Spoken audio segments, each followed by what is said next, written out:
30 previews En 30 jours. Yes sir. Preview numéro 7. Voilà. Les dinos. Ah là, on a du dino partout. Là, il y a du vert, il y a du vert un peu plus machin, il y a une patte, tout ça. Enfin, il y a du dino dans tous les coins. Roprat, Taptor, j'ai rien compris à ton indice. Compagnie de transport RATP qui brille l'or. Et ça fait Ratport. Ratport. Ratport, c'est presque le nom d'une équipe NBA. Ta-da-ta-ta-ta-da. Et voilà. Si vous avez trouvé SNCF Metal, comme moi, Voilà. eh bien, vous étiez complètement à côté de la plaque. SNCF Argent. Voilà. Vous pouvez si vous voulez. Ah, les indices d'Alex. Vous en aurez un à la fin de cette vidéo si vous êtes sage. Ce sont les 30 prix en 30 jours, la série préférée de votre joueur préféré. Il y en a 29 aux États-Unis. Et il y en a une en Canada, tabernacle. Exactement. Au Canada, il n'y en a plus qu'une. Il fut un temps où il y en avait deux. Les Grizzlies étaient à Vancouver. Peut-être qu'un jour d'ailleurs, exactement. Montréal, Ottawa, Vancouver. Ça pourrait revenir. Bien sûr. On va se régaler. Ce qui est sûr et certain, c'est que comme d'hab, les 30 prix en 30 jours, on est très content de vous avoir. Hello la Raptors Nation. Ça fait longtemps. Et c'est pas souvent qu'il y a eu des previews difficiles et aussitôt. Je crois que malheureusement, on est obligé de l'officialiser, Alex. Là, les Raptors, on est en septembre, hein, mon pote. Ah, dur. Dur. On est en septembre. C'est chaud. Je dirais même plus, quand t'es numéro 7, c'est que t'es en première semaine. Première semaine, hein, ça picote. Ça picote fort. Mais malheureusement... Malheureusement, c'est pas abusé. On peut pas faire déjà. autrement. Ah ouais. Non, On va pas commencer à dire quoi on déjà. pourrait discuter un peu. On pourrait trouver quelques petites franchises qui auraient pu passer avant, mais... C'est comme ça, c'est la justice des 30 prix en 30 jours. Et comme d'hab, vous le savez, on aura les rubriques habituelles avec le coup d'un le rétroviseur. Pour parler de la saison précédente des Raptors, qui a été un peu complicado, on va pas se mentir. Ensuite, on ira sur le marché de l'été. Marché de l'été, tout à fait. Pour voir les dépenses qui ont été faites à Toronto et les petits changements de joueurs. Dans le bureau de Darko Rajakovic pour le 5 majeur et la rotation en globalité. Tout à fait, à ne pas confondre avec Vladimir Radmanovic, hein, évidemment. On ira chez Darko Rajakovic. Exactement. On en parlera plus d'une fois. Et ne pas confondre avec Darko Milicic non plus. Tout à fait. C'est différent. Exactement. On a aussi une grosse question à se poser. On a une question de la mort, on a une prégunta, bien sûr. La prégunta qui sera posée pour nos amis de Toronto avant de basculer sur le trophée. Moi, Gérard D. Tout à fait. Exactement. On s'éclatera avec Gérard pour voir quel est le joueur qui va nous faire cliquer sur cette belle franchise de Toronto avant de terminer. On se finira sur un petit pronostic tranquillou bilou. Avec le prono, exactement. On est bien en place et le marathon continue. Ça y est, une semaine, allez. Et plus que combien de franchises NBA à traiter? Montez à bord, on va se régaler. Et comme là avec les fans de Toronto, très hâte moi d'avoir leur avis parce qu'à chaque fois je sais que on peut essayer d'avoir des points communs et puis parfois on est un peu en désaccord. Ce qui est sûr et certain, c'est que avant de démarrer, je rappelle que le dispositif il est complet chez Trash Talk. Vous foncez sur le site internet et surtout vous allez me télécharger l'application de Trash Talk. Vous foncez, merci. On aura aussi l'occasion d'avoir des petits jeux concours pour emporter du maillot de nos amis de Toronto. De Toronto, tout à fait. Il y a du maillot qui va monter au plafond aussi bientôt là. Enfin! Ah bon? D'accord. C'est pas trop tôt. Ça y est, on a une âme. Oh pardon, je l'ai dit. Oh! Après Brooklyn. Mais oui, mais tu sais, on attendait qu'il soit Hall of Fame, et puis du coup, voilà, c'était... Allez, c'est bon. D'accord. Enfin. On parlera de Vinsanity évidemment dans cette 15. vidéo. Va monter au plafond l'homme qui a mis quand même Toronto sur la map, hein. du Air Canada Centre. Et la venez pas Scotiabank. venez pas me fatiguer avec votre Scotia machin. Là. Scotiabank. Non. C'est le Air Canada Center de Mr. Air Canada, Alfman Alphamazing, tout à fait. Et puis sinon, vous allez comme d'hab, vous allez suivre le compte Instagram de Trash Talk, le compte Twitter, c'est pas déjà fait, et le compte de TikTok. Tout ça évidemment pour une grande preview et une journée spéciale Toronto Raptors. Donc on va démarrer avec le classique. Bien sûr. Allons-y, démarrons. De quoi il s'agit? Ah bah tiens, oui, fait chauffer le char. On fait chauffer le char. Regardez tout de suite dans le rétroviseur. Qu'est-ce qu'on a? Calice, quelle belle saison de merde. Eh ben, on a 25 wins, on est 12e à l'Est. Hein. Et on a quand même utilisé... ils ont utilisé plus de joueurs qu'ils ont de victoires. 25 wins, 30 joueurs utilisés. C'est que ça, c'est jamais bon. Quand t'as plus de joueurs utilisés que t'as gagné de match, ça pue. Et généralement, l'un va avec l'autre. C'est-à-dire que si t'as 27 joueurs utilisés, on est là genre... En général, 27 joueurs utilisés, c'est vrai qu'en général, t'as pas 62 wins. Cette franchise n'a pas l'avantage du terrain au playoff. 24e offensive rating, 25e defensive rating, c'est bien, on est régulier. On est impeccable, on est là, on est dans le dernier, on est dans le bas de la ligue. Oui. Monsieur le juge. Ah oui, tiens, putain, bouge pas. Ouais, regarde le coquin. Bah impeccable, j'avais dit 40 wins. Oh la vache, je les avais mis 10e, Il y en je les a avais mis 15. en play-in. Ouais, 15 wins d'écart, moi. J'en avais 38. Faites chier les Raptors. On peut rien pronostiquer, on peut pas vous faire confiance. C'est l'enfer. J'avais 38 wins pour nos amis de Toronto, évidemment, qui ont été nettement moins bons qu'eux. Mais il faut rappeler, Alex, le contexte. Nous avons démarré la saison dernière dans un cadre qui était, ma foi, rempli d'interrogations. Nouveau coach, Darko Rajakovic. Et puis, au poste d'ailier, tu démarrais le match, il y avait Oji Anunoby. Et puis, tu démarrais le match, il y avait Pascal Siakam en poste 4. Il y a eu des trades en cours de saison. Ah, je peux te dire qu'il n'y en a eu pas un seul. C'est la saison de transition par excellence. Aucun objectif, aucun résultat, pas vraiment de jeu. Just vibe. Première saison pour Darko Rajakovic, on va reparler de la suite, t'as raison de le signaler, t'as 2 gros trades en milieu de saison, le trade de Siakam vers les Pacers, le trade d'Anunoby vers les Knicks. Ouais. Plus, et donc les contreparties qu'on connaît, dont on reparlera. C'est des gros trades, parce qu'Anunoby, t'as RJ Barrett et Quickly, on va parler d'eux dans cette Tout preview. à fait. Et puis on a eu Bruce Brown qui a été aussi récupéré, parce qu'en fait, il y a notamment eu des garçons qui ont été testés.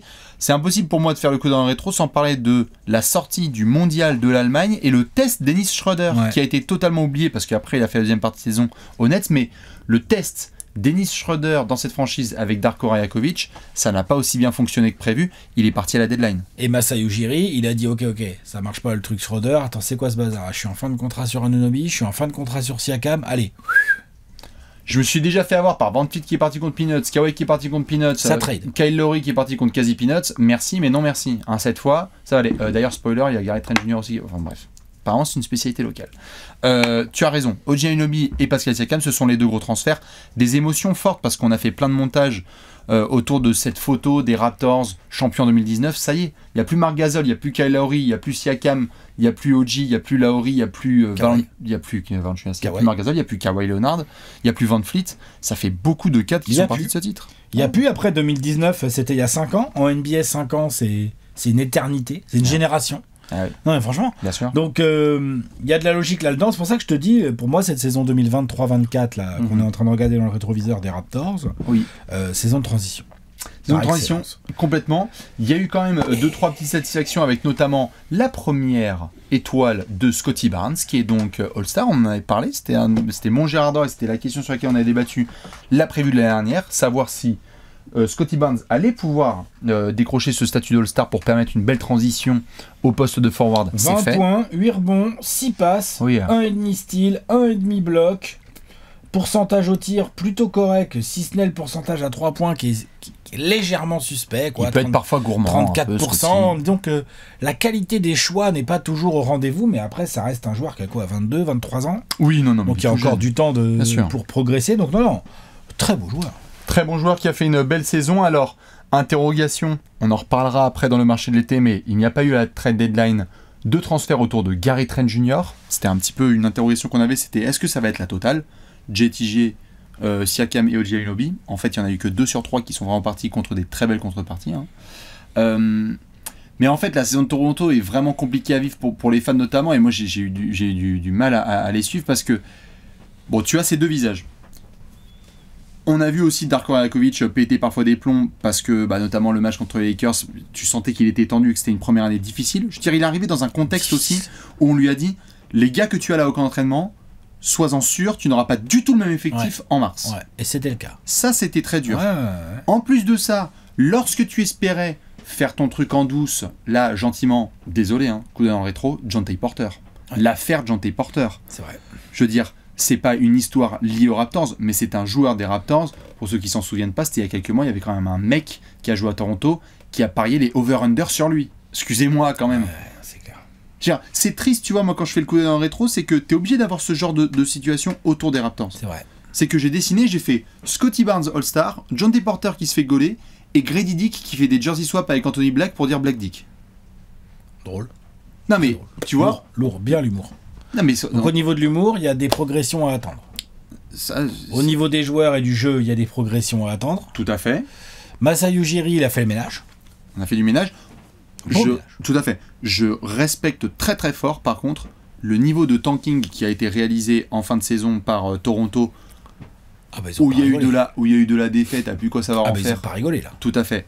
Mais quand tu parles de saison de transition et de difficulté, c'était le running gag de l'année dernière. Est-ce que les Raptors vont conserver leur pic dans la loterie Hop là. C'est à la bataille avec les Spurs, t'en souviens, on en rigolait. Et moi, je disais, je surveillais tous les soirs les matchs des Raptors pour voir s'ils allaient avoir leur pic. Ils se le font prendre. Bon, après, ils s'en sortent parce que c'est.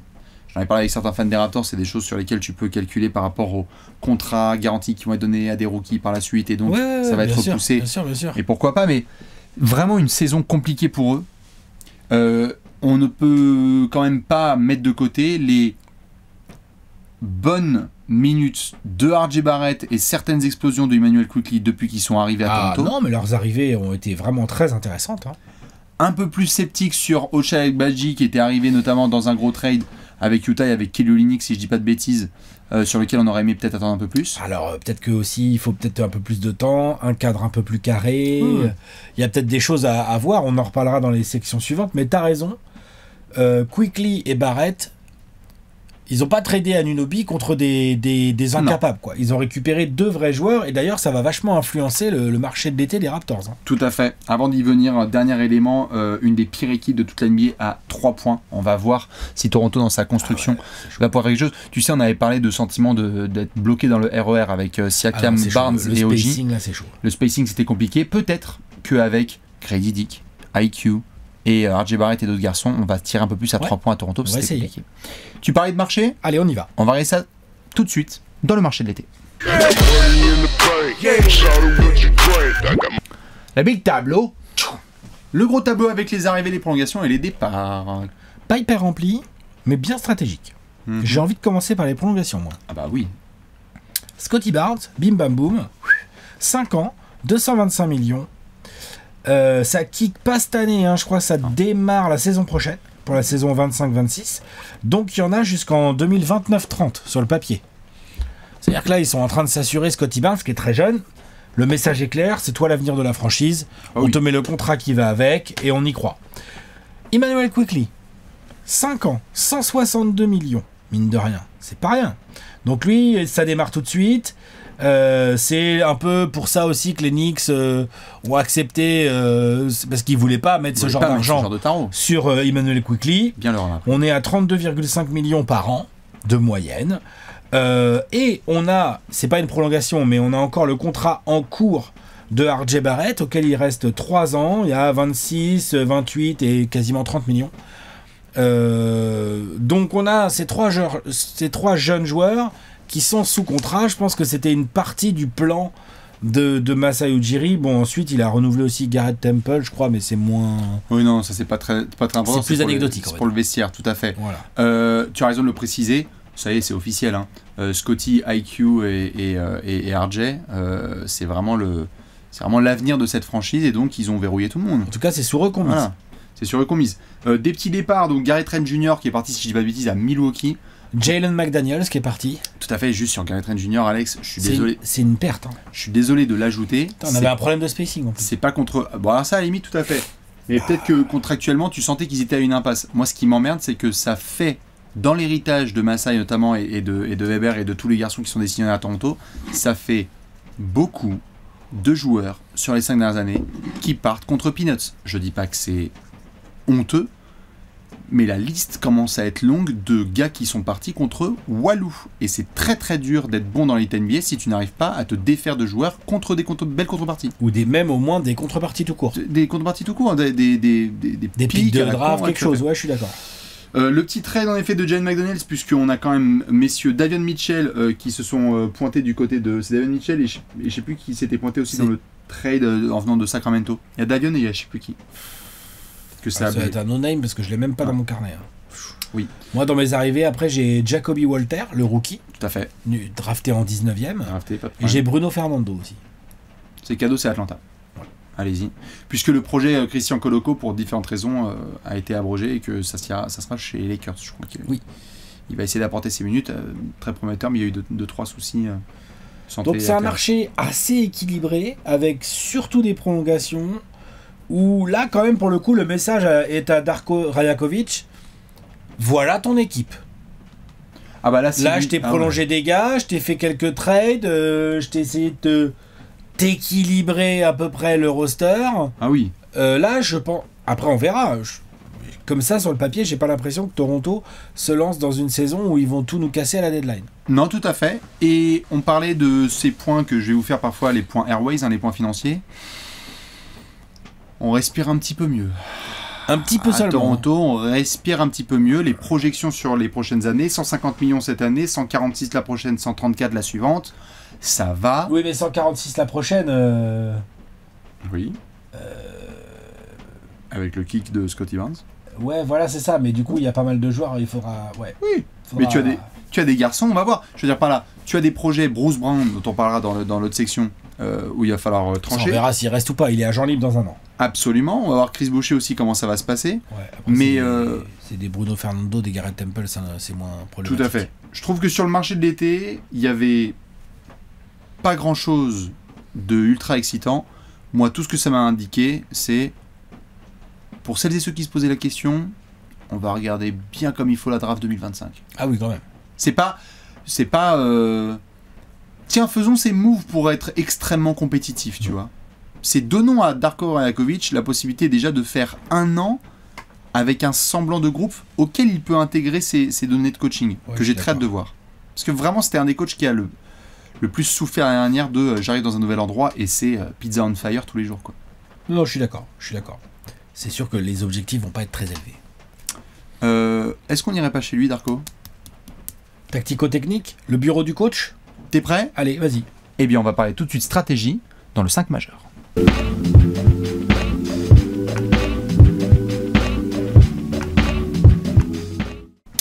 Le 5 majeur, avec un meneur, un arrière, un ailier fort et un pivot.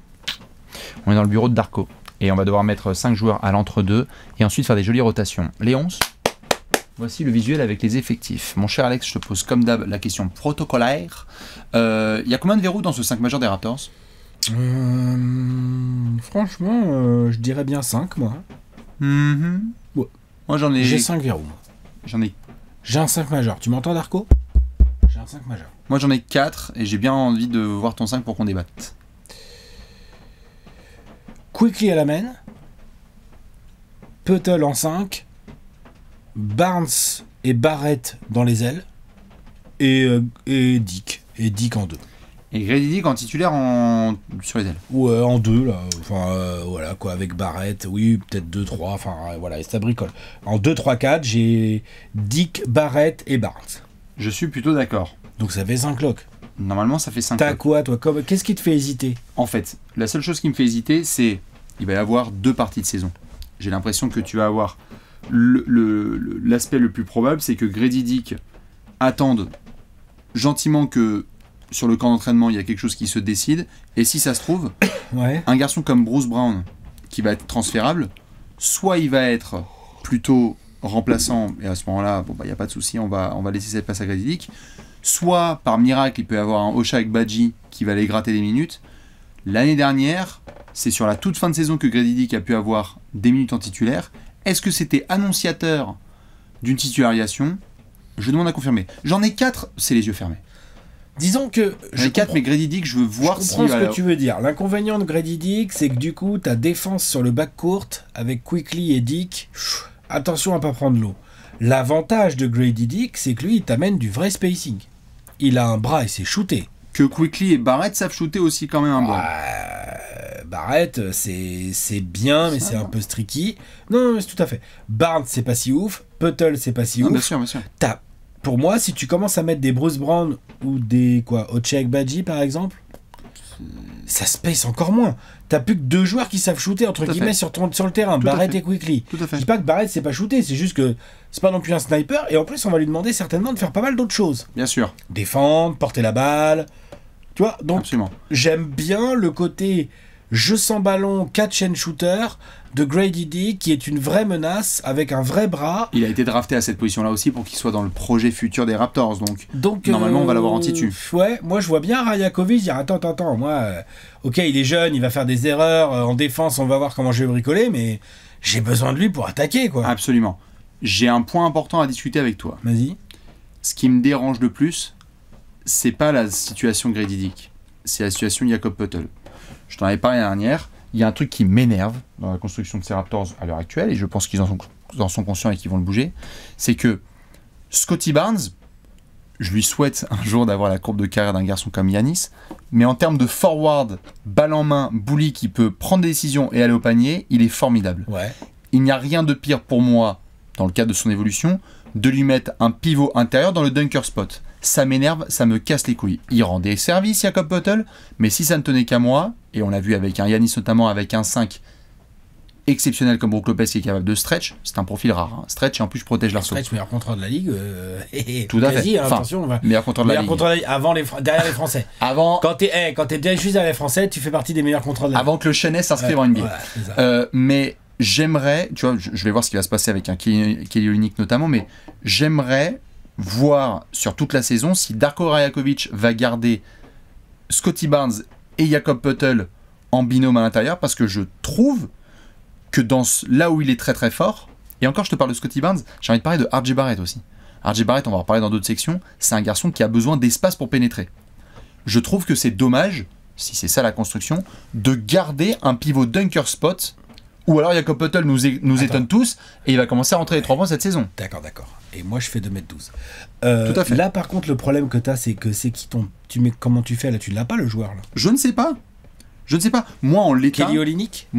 Olynyk, c'est un peu osé de le mettre en titulaire en 2020, Au moins, en il 2025, mais par contre il space l'animal.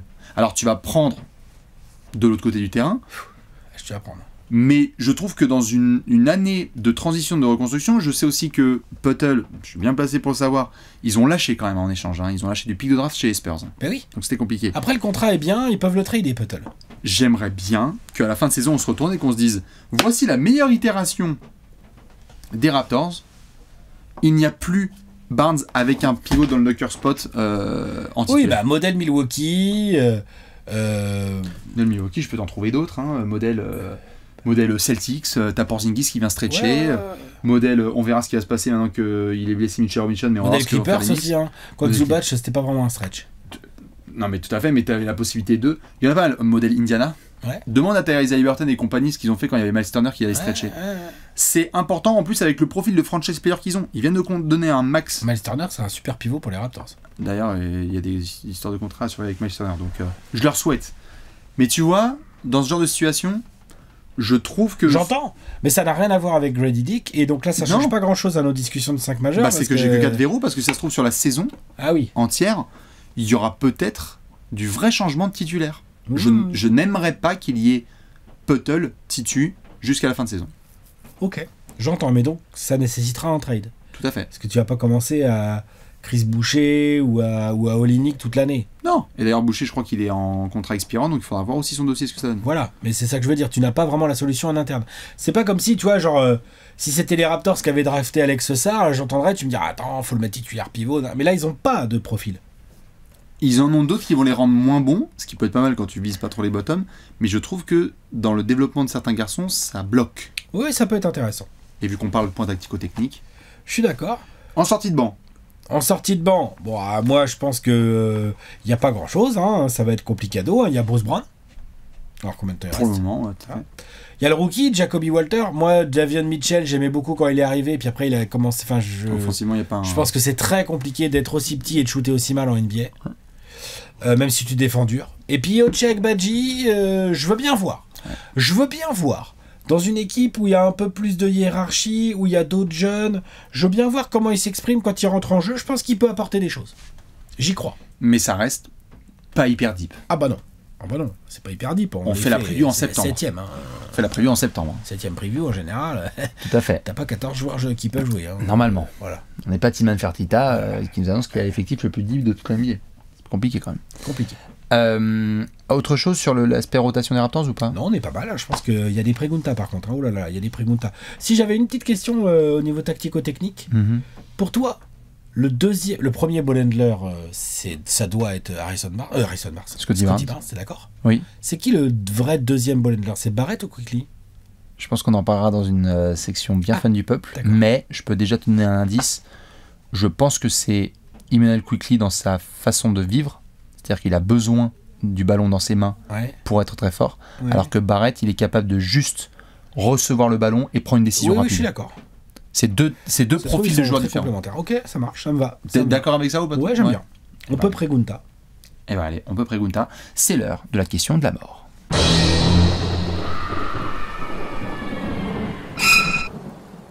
La question de la mort. La pregunta de la muerte. Comme on dit à Toronto. Question de la mort.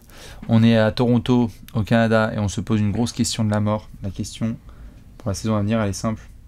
Est-ce que Scotty Barnes a les épaules d'un franchise player et, avec Barrett et Quickley en lieutenant, est-ce que ça leur va comme rôle? Nous parlons de hiérarchie, nous parlons de joueurs sur lesquels, de toute évidence, les décisionnaires de Toronto ont dit, tu sais quoi, Barnes, Quickley, Barrett, c'est ça, Barnes, Quickley, Barrett, BBQ, c'est ça, c'est barbecue qu'ils ont fait. Le barbecue chicken. C'est BBQ. Est-ce qu'avec BBQ, on peut essayer de construire quelque chose, et est-ce qu'on peut faire confiance à ces garçons? Quand tu vois cette triplette, ça t'inspire quoi? Est-ce que t'es confiant? Et si t'es pas confiant, qu'est-ce que tu as besoin d'avoir comme confirmation cette saison pour l'être un peu plus? Je trouve que Scotty Barnes, là, il y a que 2 saisons, hein, donc on a encore, voilà, faut faire du temps. Mais il a bien un profil de potentiel franchise player, ouais. Il a le profil. Dans le sens, on s'est foutu un peu de la gueule de son shoot, mais il défend. Ça défend mieux qu'un paquet de mecs. Hein. Ouais. Ça shoot mieux qu'un paquet de mecs. Hein. Et ça shoot quand même de manière honorable, même si ça manque de régularité. C'est surtout dans les choix. Moi, je pense que... En fait, non, pardon. Je vais analyser différemment. Quelles sont les choses sur lesquelles Scotty Barnes doit s'améliorer pour qu'on puisse dire, genre, ouais, c'est un franchise player?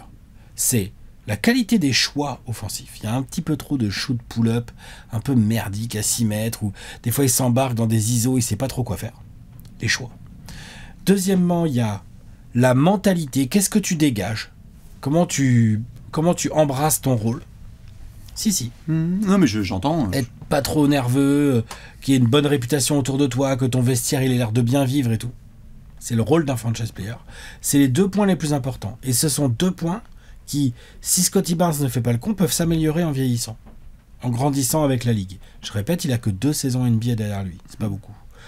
Le shoot, c'est un truc qui se travaille et ça va un peu de pair avec les choix. Et la mentalité, ça dépend aussi du coach, ça dépend de plein de choses. Là, on va lui donner dès le début de la saison les clés totales du camion. Et il a effectivement 2 joueurs avec lui qui, pour moi, peuvent tout à fait, en tout cas pour Barrett, faire office de très bon lieutenant. Est-ce que Barrett est d'accord avec ça? Oui. Est-ce que Barrett, dans sa tête, c'est un lieutenant? Je dis pourquoi pas. Oui. Hein? Il a été habitué à ce rôle-là à New York, il est habitué à ce rôle-là en équipe du Canada, et dans les 2, il a réussi à performer de manière très honorable. Très bien. Et Quickley, moi j'aime beaucoup ce joueur, j'en reparlerai sûrement dans une section suivante et tout. Je ne vois pas dire c'est moi le FP. Ou alors Quickley il va nous pondre une saison, on n'est pas prêt. Mais pour l'instant, Quickley il va pas arriver dans le vestiaire. Oh, Barnes, filet ballon. Ça me paraît compliqué. Je ne veux pas Rajakovic valider ça. Donc, la hiérarchie a l'air assez claire. Le problème qu'ils ont en fait, c'est que Barnes, franchise player, Barrett, lieutenant et Quickley, option 3, quoi, entre guillemets. Je pense qu'ils sont tous les 3 un peu courts encore. En dessous. Ils sont tous les 3 un peu courts encore. Du coup, c'est un vrai sujet. Mais sinon, sur la hiérarchie et sur ce que tu as dit, c'est-à-dire est-ce que Barnes est un franchise player? Potentiellement oui. Et est-ce que Barrett et Quickley peuvent être un peu des lieutenants qui lui conviennent? Ouais, aussi, j'ai envie de dire, sur le papier, avec un peu de temps et d'expérience, si ça veut rigoler, ça peut le faire, ouais. Oui. Non, Voilà. mais tout à fait, j'essaie de chercher à l'époque comment ça se passait. Notamment, je le vois là sur la 3e et 4e saison NBA d'un garçon comme Giannis. Encore une fois, je veux pas forcément mettre des joueurs futurs Hall of Famer comme Il ça. a eu Middleton. Mais alors, juste par rapport à Giannis, moi j'ai l'impression que dans l'évolution d'un garçon comme ça, lorsqu'il a été dans sa 3-4e saison, on a aussi souhaité donner du temps à Giannis. Moi je me souviens de 30 prévus en 30 jours dans laquelle on disait est-ce que ça peut être un franchise player Giannis Antetokounmpo. Je pense qu'on a eu une réponse tout à fait honorable de sa part. La réponse assez propre. Il y a eu une construction aussi qui a été intelligente de la part de son management autour. Faut reconnaître. Ils ont pris des risques. Tout à fait. Mais c'est parti avant tout d'un principe, c'était que Giannis avait passé le cap de jeune potentiel star à jeune star et qui avait encore plus fort à aller chercher, encore plus haut. Et donc, une fois qu'ils ont eu cette certitude, ils se sont dit, ok, on va faire les efforts nécessaires pour bien l'entourer. Moi, j'ai une forte confiance, comme tu le sais, en Scotty Barnes. Je pense que c'est vraiment un joueur très très fort, un peu sous-estimé, un peu moqué aussi pour son comportement, parce que ceci, cela, mais moi je pense que c'est un vrai bon coéquipier. Je ne sais pas si c'est un franchise player à proprement parler, ou est-ce que c'est un excellent bras droit d'un franchise player qui va très très loin? C'est une question qu'on va observer. J'implorerais juste un petit peu la patience, parce que parfois on ne l'a pas pour tout le monde, et même moi ou toi, parfois on cherche tout de suite à accélérer les process. J'ai envie de donner une saison pleine, là, à Scottie Barnes, pour nous dire qui il est vraiment. Avec un coach, sans Siakam en début de saison, sans Anunoby, avec un contrat en poche, libéré. Je pense que les épaules de Scottie Barnes là, sont un peu plus légères que c'était le cas il y a quelques mois. Donc déjà, à lui d'aller montrer son vrai plafond. S'il nous duplique la saison de l'année dernière, je vais un peu taper la grimace. S'il nous fait une saison de monstro, j'ai hâte de voir. Lorsqu'on va se pointer ensemble en février, et qu'on va dire, pas de souci, on va aller chercher nos amis les All-Stars. Est-ce que toi et moi, on va se retrouver devant une falaise et on va dire Paolo Banchero, Scottie Barnes, qui ont choisi? Ou est-ce qu'on va se dire, est-ce que Scottie Barnes est dans la discussion entre Jason Tatum et je ne sais qui? Ou est-ce qu'en effet, tiens, Le front de courte. tu sais qui fait la meilleure saison entre Scottie Barnes et Pascal Siakam? C'est Scottie Barnes. Voilà. Individuellement, je parle pas de ce qui se passe est-ce que collectivement. vraiment on prend Adebayo ou Embiid? Est-ce qu'on mettrait pas que des forwards? Parce que quand même, Scottie Barnes, il pousse très il fait une saison de malade mental. On lui souhaite. Mais rien que déjà, avant de viser Adebayo ou Embiid, tu vois, si tu es déjà capable de dire je fais une aussi bonne saison que ce que Siakam va faire à Indiana, ou une aussi bonne que celle que Paolo Banchero va faire avec Orlando, ce sont les forwards que tu vas croiser dans ta conférence. Moi, c'est une des choses que je vais observer le plus. Parce que s'il atteint ce niveau-là, la question, on va la regarder en replay, on va faire putain, elle était bonne, on a quand même eu nos éléments. L'autre interrogation, pour moi, elle est plus autour de Quickley que de Barrett. Parce que Quickley, pour moi, c'est un très très bon 3, 4e joueur d'une équipe qui va loin. Ouais. Deuxième, là, c'est peut-être un peu short, et encore qu'on va en rediscuter après. Mais Quickley, c'est qui, en fait? Lui aussi, tu vois, j'ai envie de savoir qui c'est. Je crois que RJ Barrett, il y a encore des choses à pouvoir faire progresser, mais j'ai l'impression qu'on commence à se rapprocher de qui il est vraiment et quelle carrière il va nous faire. Petit à petit, oui. Petit à petit. Quickly, j'en ai aucune fucking idée. Est-ce que c'est Lou Williams ou est-ce que c'est Tyrese Maxey? Non, mais complètement. Ou est-ce qu'il y a encore mieux, tu vois? Non, mais complètement, il y a des vraies interrogations, et même, tu peux même aller plus loin. Tout à l'heure, tu parlais du sujet Poeltl. Aujourd'hui, là, ils vont démarrer la saison, il y a Jakob Poeltl. Oui. Jakob Poeltl, gros rebondeur, capable de contrer, rim runner, bien mobile, enfin, tu vois, il a plein de qualités intéressantes. Donc, il a des qualités qui n'arrangent pas forcément Scottie Barnes, il en a d'autres qui l'arrangent bien. Oui. C'est qu'il a un pépère avec lui dans la raquette pour venir se la coller au mastic, il a un garde du corps, enfin, tu vois, genre, voilà. C'est aussi ça. Et donc, ça va aussi être là, Scottie Barnes, ça va aussi être là où on va pouvoir le juger, c'est... Ok, c'est relou, t'as Poeltl dans le dunker spot, ça va peut-être t'emmerder. Est-ce que tu es capable de jouer avec lui, de venir lui demander de te faire des écrans, de faire en sorte d'utiliser les grands joueurs, les franchise players? C'est ça aussi. Ils utilisent le personnel qu'on leur donne. Bien sûr, bien sûr. Et donc ça, c'est un vrai défi. Est-ce que tu es capable de faire des différences? Et en fait, Grady Dick, il a plein de shoots ouverts. Et tout d'un coup, on se dit, waouh, quel bras incroyable, Grady Dick. Waouh, il est à 46% à 3 points. Mais en fait, on va tous l'oublier. Mais nous, comme on est des experts, on en parlera. Les gars, c'est parce que aussi Scottie Barnes lui fait des différences et que le mec, il shoot, le premier défenseur est à 4 mètres. Oui, je pense qu'il a ce potentiel-là, Scottie Barnes. Ça, c'est intéressant aussi à suivre. Et qu'on va pouvoir le définir vraiment cette année, parce que sur les 3 premières saisons NBA, il y a eu l'explosion, la frustration. En gros, il y a eu explosion, saison rookie. Ensuite, il y a eu frustration parce qu'on se disait, what the fuck Nick Nurse, comment est-ce qu'il utilise? C'est le RERB, tout le monde est blindé. Et ensuite, il y a eu la saison dernière où on était en transition. Donc c'est véritablement l'année d'une éventuelle explosion de Scottie Barnes. Derrière, je crois que ça va suivre. C'est-à-dire, en fonction de ce que lui fait, ça donnera une direction au projet global des Raptors. Tout à fait. Mais il faut qu'on fasse un point dans 12 mois et pas dans 1 mois et demi. Il faut qu'on lui laisse ce temps-là. Il a besoin de temps. Et puis on compare beaucoup à Giannis, mais il y a des choses, il y a du LeBron aussi. Ah bien sûr. Tu vois, c'est des belles comparaisons. Mais ces types-là savent exploiter aussi le potentiel du personnel qu'ils ont autour d'eux, surtout LeBron. Bien sûr. Non mais c'est vrai, tout à fait, c'est important. Et c'est la question qu'on se pose avec Banchero notamment à l'Est, où on se dit est-ce que c'est le futur Stremont là des forwards où il va dire en fait c'est moi le meilleur et je suis un titulaire indiscutable All-Star. C'est clair qu'entre Banchero et Barnes là on en a 2 là. Ouais, c'est des gars, c'est relou tu vois. All around scorer machin, ah oui le shoot ceci ou la passe cela ou quoi, mais waouh. C'est très relou. Donc moi je vais surveiller sur tout ça et aussi le développement de l'attitude, parce qu'en effet, on va pas demander à un garçon de 23 ans d'avoir tout de suite la tête sur les épaules, tout le monde n'est pas Victor Wembanyama, ou Luka Doncic d'ailleurs, on peut en citer que, mais certains sont franchise players dès la première semaine, d'autres le deviennent au fur et à mesure. Exactement. Il y a un petit peu de tout. On a vu des Kawhi, des Paul George, on a vu des Scotty aussi qui vont le devenir au fur et à mesure. Yannis est un bon exemple. Steph Curry au fur et à mesure. Steph au fur et à mesure aussi, tout à fait. Donc, c'est la saison du test. Ouais. Vraiment pour eux. Celle-là, elle est importante. Nous sommes Surtout d'accord. pour Barnes et à moindre mesure pour Barrett et pour Quickly. On va les excuser un petit peu plus. Oui, bah c'est pas eux les en première ligne, hein. C'est normal. Hein. Nous sommes d'accord. Dites-nous ce que vous pensez de cette question de la mort. Et vous, fans de Toronto, ce que vous projetez pour la saison à venir de Monsieur Scotty B. Scotty Barnes. Très bon commentateur à Toronto, comme toujours. Oh, ça s'entraîne sur les backflips. Là. Ouais. C'est pas facile avec ça. Hein. Pas facile de faire des backflips avec un dinosaure. Est-ce qu'on le ferait pas avec un Gérard d'or? Allez, on y va. C'est l'heure du Gérard d'or.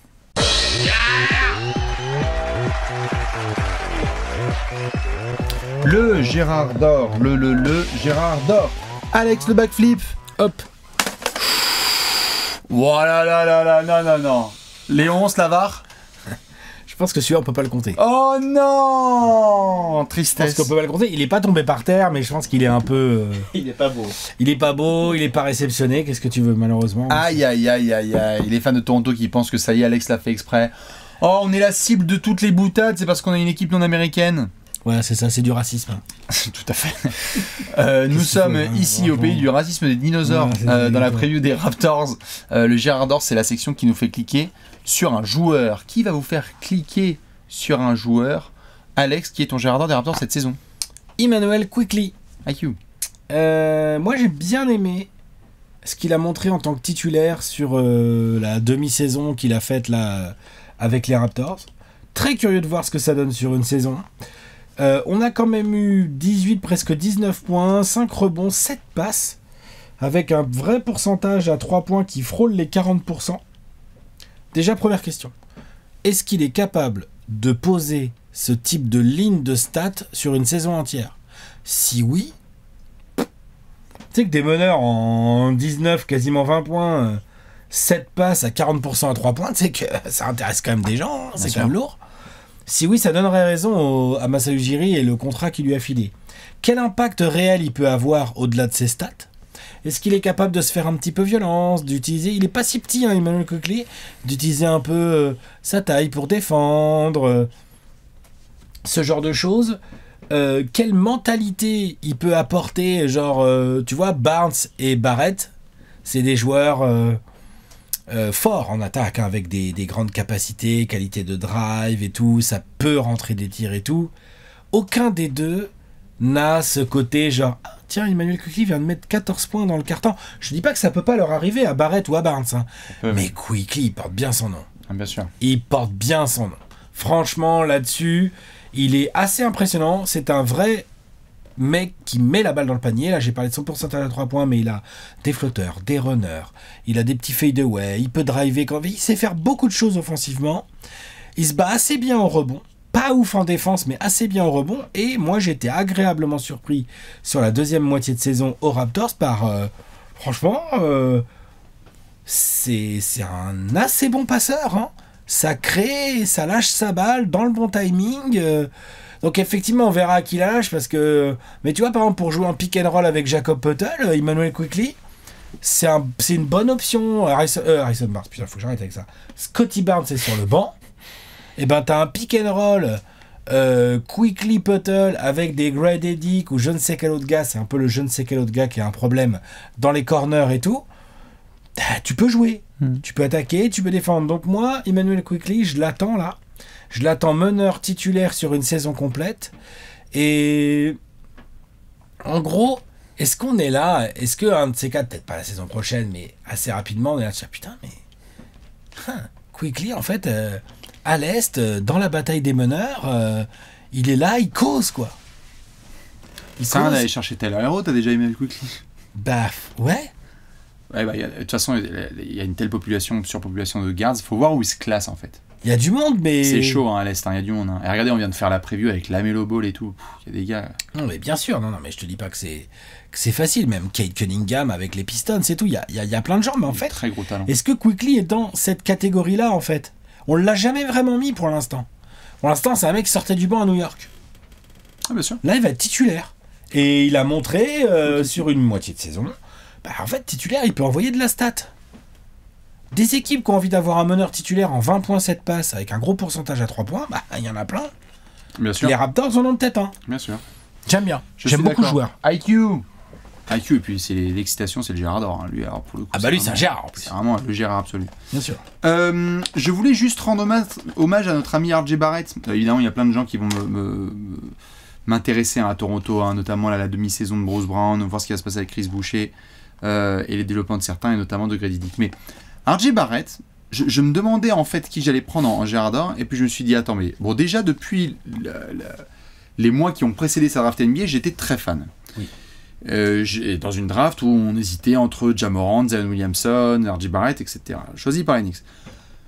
Avec le début de carrière de RJ Barrett, qui est passé par le Covid, qui est passé par Enix, qui est passé par plein de flancs, t'as l'impression qu'il est là depuis 10 ans. Il a 23 piges, Ouais. RJ Barrett. Et on peut me dire ce qu'on veut, mais en termes de joueur qui taffe, qui progresse, et qui était le deuxième meilleur joueur du Canada, pas très loin de Shai Gilgeous-Alexander, parce qu'il a fait des super JO. Tout à fait. FIBA RJ Barrett, ça y est, c'est devenu un gimmick. Hein. Il est très fort. Et il a continué à progresser, et il continue à On peut progresser. défendre. Hein. C'est un joueur qui peut bien attaquer, qui peut bien défendre, qui est agressif. On va avoir encore les 5 à 6 lancers francs qui vont être provoqués tous les soirs. L'année dernière, il n'y a que 32 matchs qui ont été joués avec Toronto. Les stats, je les donne. 22 points, 6 rebonds, 4 passes, 55% au tir, 39% à 3 Ah non, points. mais c'est super. Hein. S'il fait ça sur une saison, lui aussi, C'est c'est pareil. un super garde. Et en fait, j'ai l'impression que RJ Barrett, tu sais, ça y est, malheureusement, hein, il fait partie des joueurs qui sont un peu pris pour acquis. C'est RJ C'est Barrett. On est là genre, ouais, mais c'est RJ Barrett. Non, mon gars. Non. Moi, je ne lâcherai pas le bateau RJ Barrett. Je pense qu'il y a encore, on en parlait dans la section précédente, il y a un début de plafond qui peut se dessiner, mais à lui de nous prouver le contraire. C'est un super joueur qui continue à bien taffer. Il a plus de questions à se poser sur où est-ce qu'il doit être. Il est canadien, il est à Toronto, il est installé où il faut, le peuple l'adore, et il a sa place parfaite dans le projet. On sait que c'est pas le projet RJ Barrett, c'est le projet Scottie Barnes, avec un pétard ambulant dont tu viens de parler, Et avec RJ un gars Barrett en stable lieutenant. sur qui tu peux compter. Comme je l'ai dit dans une section précédente, j'en ai un peu ras le cul d'avoir Jakob Poeltl sous le panier, parce que je pense que ça peut pas trop l'aider sur certaines séquences sur lesquelles il est très très bon en pénétration, mais il continue à avoir du boulot. Sur ses shoots à 3 points, je suis désolé, je sais que c'est tricky, qu'il est passé à 40% de moyenne dans sa saison sophomore, il était à 39% de moyenne avec les Raptors là, donc est-ce que RJ Barrett va nous faire une saison à quoi 23 points, 5 rebonds, 5 passes et 37% à 3 points? Mais avec grand plaisir. Ah bah c'est clair. Mais avec grand plaisir. Il est sous contrat pendant quelques années, sur un super contrat, puisque ça a 3 été ans prolongé. encore. Ouais. Ça a été une des rares prolongations, tu sais, des Knicks là, qui Ouais, prolongent ouais. leur rookie. Il a encore 3 ans flat. Hein. 25 millions cette saison, 27 la suivante et 29 pour la saison 2026-27. J'aime RJ Barrett et je pense que lorsqu'on fait ces histoires de pronostics et qu'on essaie de voir quelle franchise se situe où, je pense que RJ Barrett, s'il fait la même saison qu'il nous a montré, en tout cas sur la fin de précédente, avec un bon IQ et surtout un très solide Scottie Barnes, on peut être surpris bien plus par les Raptors que ce que je pense. Enfin, que ce que beaucoup de gens pensent. On a 2 beaux Gérards.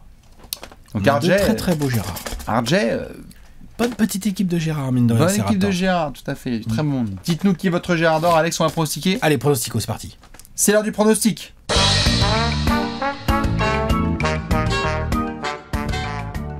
Pronostic time. Pronostico, comme on dit, à Toronto. Ça rime, c'est mignon.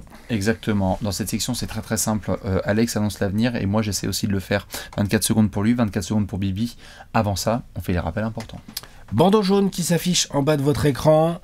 Ne misez pas l'argent que vous ne pouvez pas vous permettre de perdre. Conseil simple, au-delà du fait que les jeux d'argent et de paris sont interdits aux personnes mineures, c'est-à-dire de moins de 18 ans en France. Voilà, même si vous sentez très très bien les Raptors et que vous avez très très très envie de miser sur Ochai Agbaji, surtout pas l'argent que vous pouvez pas vous permettre de perdre. Faites pas les bolos.